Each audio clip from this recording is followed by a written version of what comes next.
Hello, nice to meet you. Or maybe nice to see you again. Last week I was introducing Professor Park Young-chul, but today I'm here to give a lecture. And it's my honor to be here and to give a lecture about my specialty. Maybe some of you have heard about my research interests. By the way, I'm Seungho Lee now. I'm currently doing the job of Associate Dean of GSIS. Not because I love it, but because people ask me to do. So that's why I'm doing that. I used to do a year before did my job. Anyway, today I would like to talk about water and global development, which will be very new to you, many of you, but some of you probably taken my course or some special lectures before. And this is a bit different from the general development studies subjects, which are often discussed by many people, sustainable development goals, and also global dimensions, global discourses. But I more like focus on very specific areas, and also sometimes there's a debate between that some very top, for example, including Mr. Ban. We are very proud of Mr. Ban. He's still leading that UN system. And also the people who are interested in how the SDG, as you know, Sustainable Development Goals, will be established in September this year. And then also Korea, we're supposed to go through some public hearings and consultation process. But unfortunately, nobody heard about it. So to some extent, Korea is not really going through that very well consensus building process. But anyway, the world, they've been doing that. So we are about to have a new era. So that as if we have the new goals, Sustainable Development Goals established in September, then now we have a new lifespan from 2015 to 2030. So next 15 years' time, what we are supposed to do, that is going to be a very important step from September. Amongst the many issues, I always emphasize that water is everything. Because what kind of topics, if you're interested in development studies or anyway related to economic development, to trade, or human rights, or climate change, anything, if you do not resolve any water issues, like water issues overall, then you cannot start off any kind of development projects and policies. So this is one of the core issues we have to be aware of and also deal with.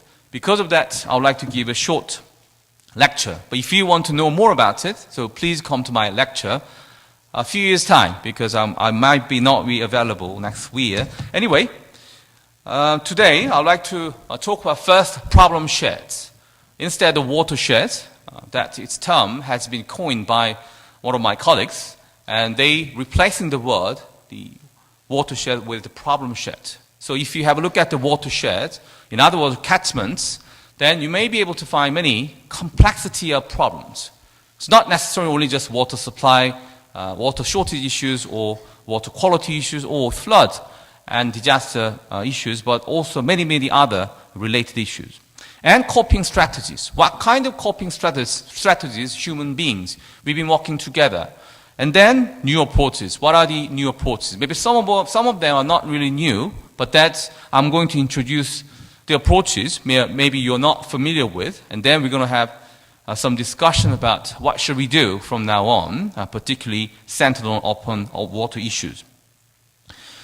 So, lecture aims. I'd like to address lingering challenges, global water issues, and then resolve elusive challenges through social, economic, and political approaches. So here, that I'm not an engineer, so I'm a geographer. I'm trained as a geographer, but also now I'm not really purely very British-style geographer, because British-style geographers, they have their own world, and the very geographical discussions are not really touching upon my research interests. But for me, that's more like development geography, which is related to the development issues, and particularly the lingering discussion, the interface between human social economic development and environmental protection. So rationale, why do we need to focus on water if you're interested in development issues, and particularly that economic development and environmental protection? Because amongst many issues that water, as I said before, because it's a starting point. It's a starting point of any development projects, development policies, and management issues. So water is essential for life. You'll hear anyone that if you do not have any water for at least 3 or 4 days, then you're going to be dead, because our body, consisting of about 70% of water, is now supporting our body, the system. So it's a foundation for any development projects, particularly ODA. Maybe many of you are interested in how you can get involved in ODA projects. Particularly nowadays, Korea, we are pushing forward the ODA projects towards many developing countries. So now people, also there, we're going to have some more increasing consensus that Koreans, we have to show our commitment to development of the global society. So then ODA is one of the very good tools and methods how to realize this goal. So then ODA project, if you have a look at ODA project, particularly now led by KOICA, a Korea Development Agency, then almost 60 to 70% of projects, ODA projects, they are related to water. And it's going to be more and more projects going to be related to water. Because of that, you cannot ignore the significance of water issues. The problem shares, what does it mean? What does it mean? Water shortage, pollution, floods, and droughts, and basic sanitation, and water rights, and water conflicts. You name it. There are so many issues involved, and we have to think about it in a very much complex way. Compounded by social, political, and economic underdevelopment. Here that water issues are connected to everything. So that's why I always talk to my students who are taking my course, Water and Development, and after taking my course, then you're now realizing the world is connected to water. Everything is connected to water, because water is also connected to everything. So that how can we resolve these challenges? So if you have a look at this world map, the problem shares now you can see in the world. There are some examples, there are numerous examples, but I have picked up, and some experts that picked up to some cases. For example here, the yellow river areas that temporarily run dry due to precipitation decrease and irrigation. So that precipitation decrease means that also climate change, or natural phenomenon, and also irrigation means that it's very human, anthropogenic effect. Irrigation means that you are now fetching water from long distance, and then you're watering your own the purposes crops. Then yes, maybe you can raise something and you can channel some water from far away, but at the same time then, if you think about the whole balance of water, how much water you have. But irrigation is one of the worst sectors in terms of water use efficiency. Some of you are well aware of some economic efficiency. Then if you get this water and use this one to grow some crop, that requires so much water. Whereas some people think that maybe we need to reallocate water to more high valued added products. So then there are some issues involved that water and development, and also economic growth too. And also here that you can see, that's here, Bangladesh, flood disasters. And so then this country, the Bangladesh, the country has been affected by floods many times. And not necessarily flood, but also other water quality issues. But because of that, their economic development has been very retarded because of this issue. And also other water quality and some water conflict issues, they're everywhere. So we're going to look at these issues one by one later on. So problem shares, increasing water demand, population growth, and economic development have been exacerbating these issues. Increase in agricultural industrial demand for water and water consumption more than doubles since World War II. And the water scarcity and unsustainable supply. 1/3 of the world population now living in water-stressed country. So which means that when you talk of water scarcity, that 1/3 of the whole population in the world, they're suffering from the lack of water. We are not actually exempted from this lack of water too. Although you're not realizing that because you're lucky, you're living and staying in Seoul. We have wonderful multi-regional water supply system thanks to the Paltang River areas, reservoirs, many dams in Han River. So Han River itself is not a river anymore, it's a lake because it has been dammed by many multi-purpose and small weirs for many years. In order to what? In order to supply sufficient amount of water to the more than 20 million people in Seoul metropolitan areas. But then other areas, for example, Gangwon province or somewhere is the Gyeongsang northern province, that people, they do not have some piped water supply. They always suffering from lack of water. Not necessarily in summer, but also winter time too, because water is going to be frozen So they don't have any enough water. And groundwater and also river levels are receding. Droughts intensified Africa, Australia, and also, as you know, because related to climate change, glacier snow melting. And water quality issues becoming very serious, not necessarily only that rich countries, but also developing countries too. So you can see that China, everything is massive. You can see that at a massive scale. So the 2/3 of largest cities in China that no wastewater treatment plant, which means that wastewater has been dumped without any proper treatment. So 1 billion lacking access to safe drinking water and 5 million die each year from related illness. So water-related disasters also becoming very, very important, also critical, and because of some climate change impact as well. Hurricane Katrina and Cyclone Nargis, and very recently Fukushima earthquake and tsunami, as you can see, and there's some big numbers about these water-related disasters. Having said that, I briefly touched upon the problem shared issues. Let's think about some coping strategies. Then, yes, our ancestors, not really ancestors, but our previous generations, they've been working hard how to deal with these issues. The first one, maybe you heard about this one, 1992. Some people talk about this one, 1972, that's human environment issues, and back then the conference in Sweden, but maybe we begin to start to talk about this issue from 1992, the Rio Conference, the most famous Rio Conference, when people began to talk about the interface between human and environment. From this very, very iconic international conference, we can think about this Agenda 21, and then if you have a look at this, a number of documents related to 1992 Rio Conference, then you may be able to find many of them, they are related to water issues. There are some examples here. Water resources assessment and water and sustainable urban development. These topics are interestingly, they're still being discussed by many UN agencies. Urbanization, environmental protection, or water quality, food. All these UN agencies that talk about the very similar or almost the same topics they discussed before, more than almost 30 years ago. And Rio Plus 10, 2002, Johannesburg, access to safe drinking water, to halve the people without access to safe drinking water and basic sanitation by 2015. And then after that, of course, we will never forget that we got wonderful Millennium Development Goals set. Although there are two major targets, water supply and water quality. In terms of water supply, then we have achieved about 80% of the goals set. But then in terms of sanitation, we are still very lagging behind. 30 more years to come to meet the target, which is very much disappointing. So because of that, I presume that from the Sustainable Development Goals, they are going to put more emphasis on that sanitation services.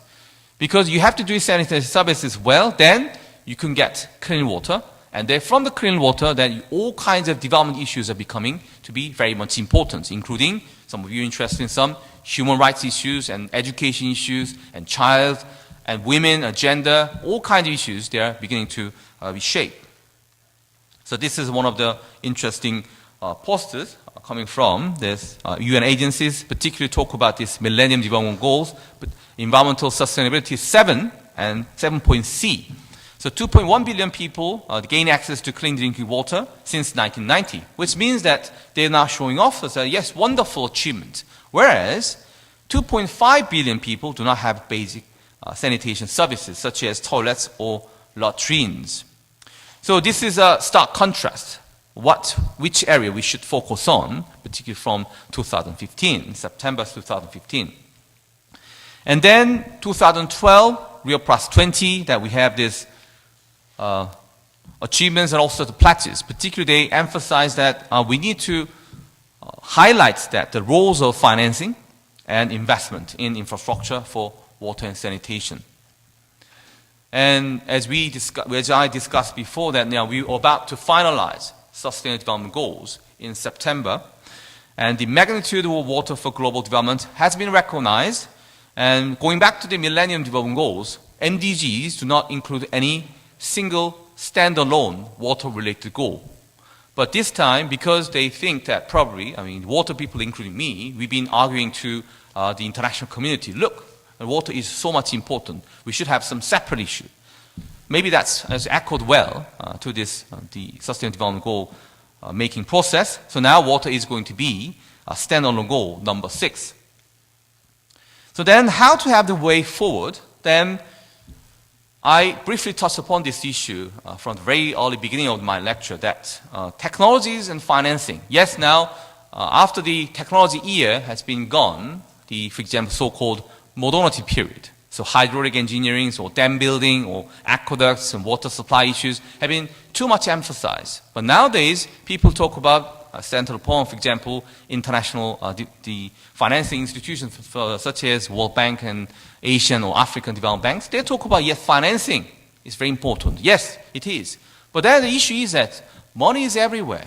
If you try to go out there and to work in the development fields, that yes, money is flourishing. They're everywhere. But problem is, how can we connect that financing technologies with that some other policies? Then we need to look at this social, economic, and political dimensions. So before move on to the other sections, and I would like to show this Sustainable Development Goals proposal was temporarily finalized last summer. Then there are 17 goals have been now finalized as a draft. Of course, maybe it may be changed, maybe revised during the General Assembly in UN September. But then, as you can see, blue here, ensure availability and sustainable management of water and sanitation for all. And it has also there more detailed goals. So then I'm very excited to see how this SDG will be taking shape in a few months' time. So coping strategy then, I would like, before moving on to the next section, then I would like to just remind you of what sustainable development means. That this is official definition coming out from the Brundtland report in 1987.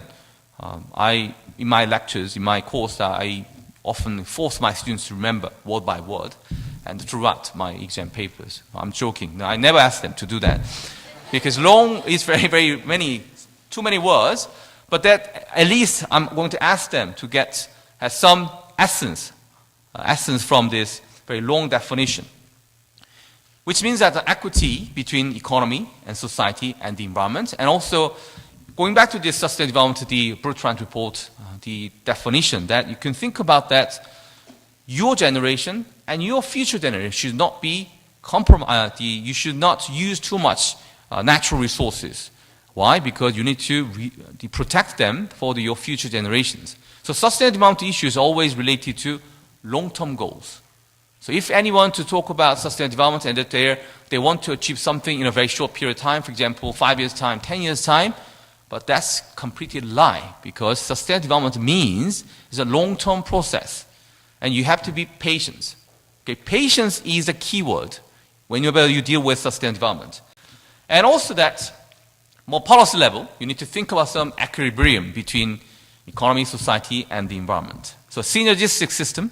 And also, you need to think about the political bargaining in order to achieve some final goals and final policies related to sustainable development. And also, the important issue is that sustainable development is not a blueprint or action plan, but it's evolving. And also, maybe it depends on people. Maybe every single of you have your own idea about sustainable development, the concept. So that reflects in how the society is also perceiving that sustainable development. So sustainable development, you can see that the influence from the economy and society and the environment will be the same, the even. And here that we're placing the environment with water, then we can think about, but that most important issue here is that you never forget how the political elements are playing a role in this policy making. Much more important. And why? Because political issues are not really well discussed in many UN conferences. They do not want to use that political commitment, political promises, something. Why? Because UN agencies, they do not have any legitimacy to say something towards national political leaders to do something. because they don't have any law enforcement power. Because of that, politicians are very smart to always try to keep their hands clean by not showing what their roles are. Because of that, the political issues are often they're covered and hidden. But you have to think about that political dimension. And I would like to introduce one very recent achievement from the 7th World Water Forum, which was taking place in middle of April last month. I was in Daegu and Gyeongju. They're going on in Gyeongju as well as Daegu. And from then on, there are many, many interesting discussion points. One of them was the project I have been involved for more than 4 years. It's called Water and Green Growth. Water and Green Growth. As you understand, green growth was initiated by Korean government in 2008. Very iconic day of Korea, the Independence Day, 15th of August 2008, by another Mr. Lee. Mr. Lee, he proposed this idea, and then he emphasized that, yes, we are now going to have this wonderful governing philosophy, green growth. Since then, during his tenure, everybody was wearing green jacket, and green vest, and green tie, and green blouse, maybe, I don't know, green something skirt. Anyway, people are so much into that green growth issues, and then they're trying to connect that green growth issues with water. So that after a few years of discussion, we managed to produce report. And then, as you can see, that there are 3 pillars. We are following that, exactly the track of sustainable development, economy, environment, and also society. So first, water as engine for growth. And the second, you can see, protection, conservation of water resources. And also third one, for society, water for improved quality of life. So we are now talk about this sustainable development, although it's now more than how many years? More than 20 years, almost now going towards 30 years. Maybe some people say, oh, it's too old. Maybe we need to have some new philosophy, new ideas. But if you go back to that sustainable development, the reason why now reminding you of that, the real definition of sustainable development is because we are going backwards. Some people say backwards, but it's going forward. Because we have very forward thinking beyond that sustainable development. And then it's time to think about how the sustainable development is connected to some other environmental elements, particularly water.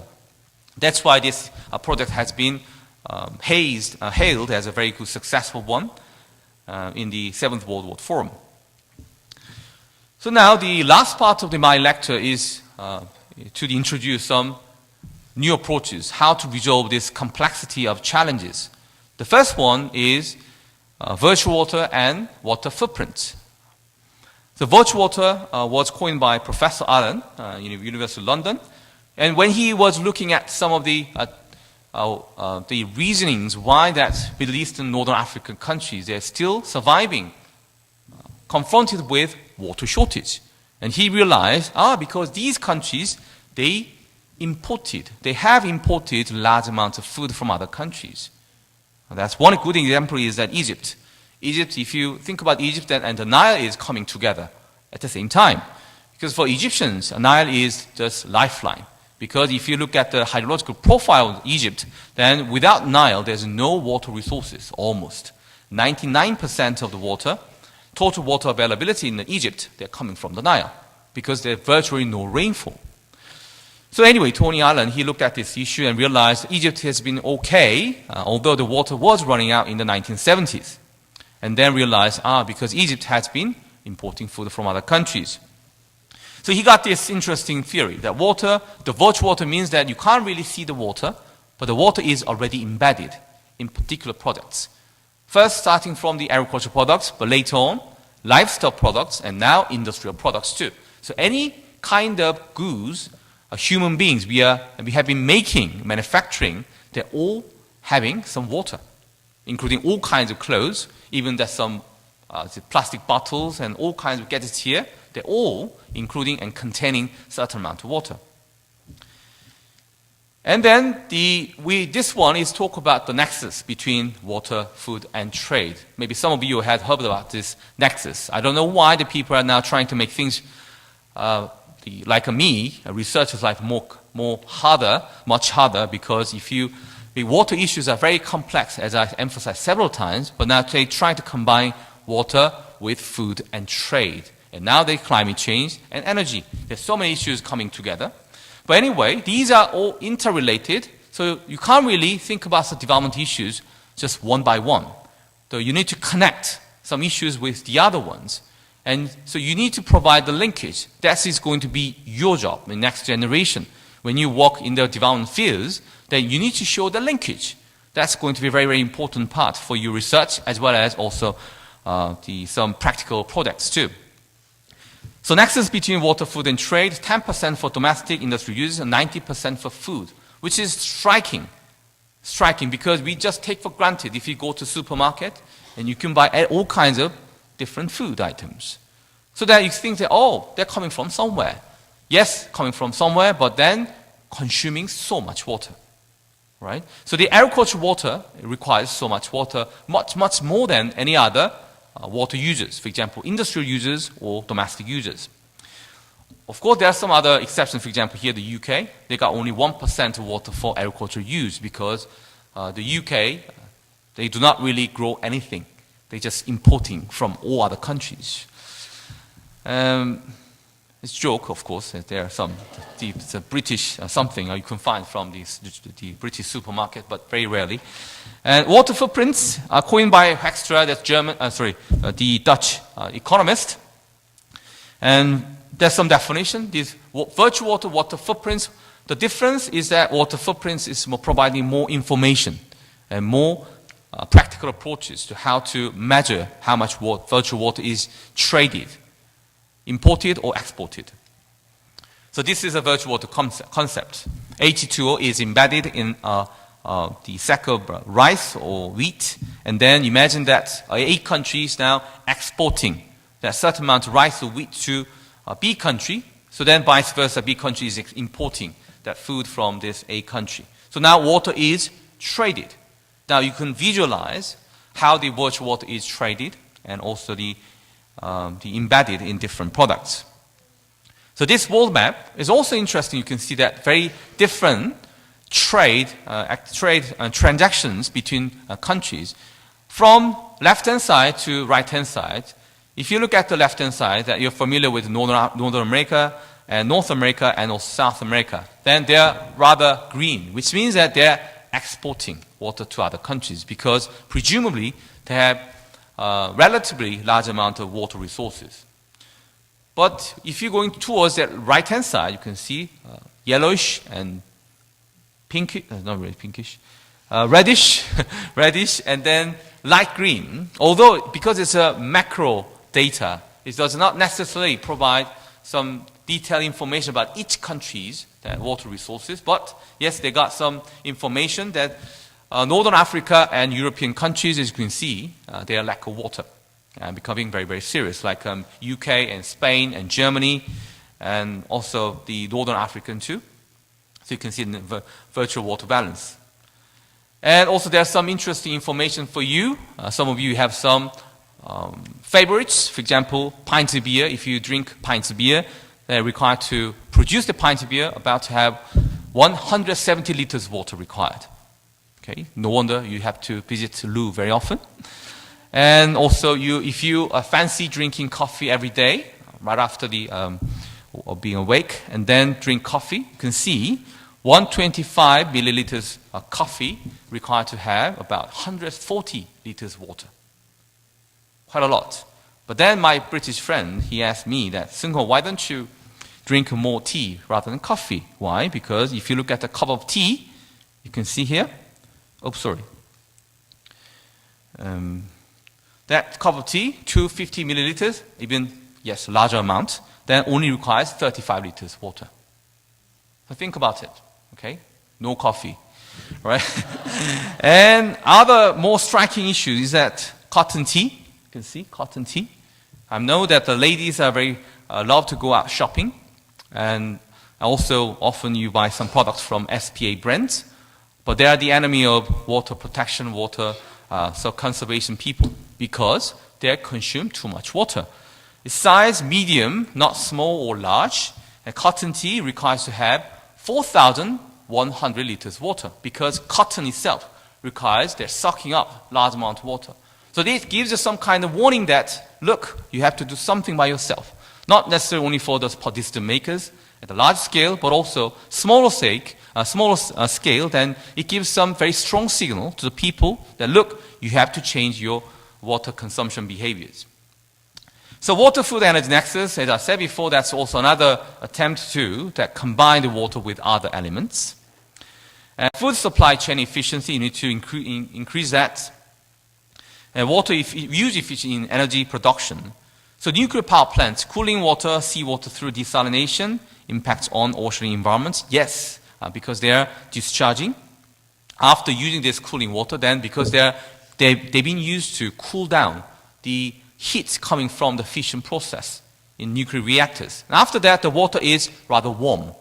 If the nuclear power plants, they discharge water into local coastal lines, then the seawater is becoming warm, and then it also disrupting the ecosystems. You need to think about that issue. And also, when you have some piped water supply, sanitation services in a very much central systems, then you require to have large amount of electricity. Without electricity, you cannot really pump up the water to somewhere. So this is one of the interesting slides. You can find there's some water and energy nexus. And also here that you can see energy, food, and water. Then, so we got some kind of green picture that's what would happen in the future. The water increasing demand by 30% by 2030, and food increased demand 50% by 2030, and also increased demand 50% by 2030. So you can see different UN agencies there now providing this information. So climate change water, then you have, maybe you're familiar with the climate change discussions, like COP 18, 19, 20, 21. 21 is going to be held in Paris the end of this year. But also interestingly, climate change people, they have no idea about how climate change issues are related to water. So climate change specialists, they got just switched off about water issues. But very, very importantly, water is one of the most important elements to give impacts directly on climate change. Of course, vice versa too. Impacts of climate change on water and global development, you can see that now intensifying the extremes, greater uncertainty and in quantity and quality of supply over the long term. So now, when you talk about climate change, that some commonalities are that, yeah, things are getting worse in a different way. For example, flood issues, yes, you're going to have more and more rainfall. And then drought issues, you're going to be drier and drier because of climate change. So these are some complexity, so linkages between the different elements, greenhouse effect, and also the human activities and other. Okay, let's move on. Let's skip this one. And the last thing I would like to share with you is that the transboundary water issues, which is one of the current research interests. My thesis students, most of them, they are focused on Mekong because I forced them to do that. So if you're interested in Mekong, please come to me. Okay, any kind of river, if you're interested, you can come to me. Yes, not necessarily the Mekong.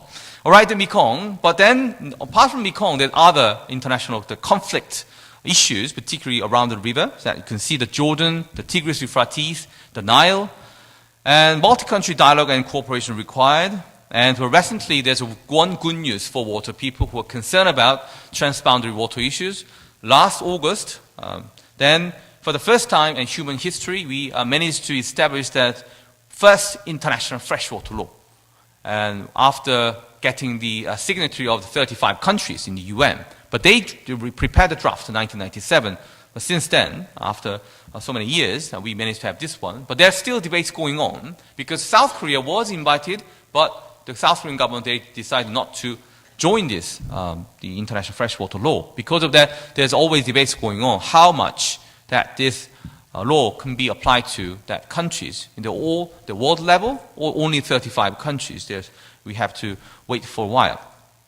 The last two slides about Mekong, the Mekong River Basin. There are 6 countries involved in transboundary water issues, starting from China. China is upstream and the most powerful country.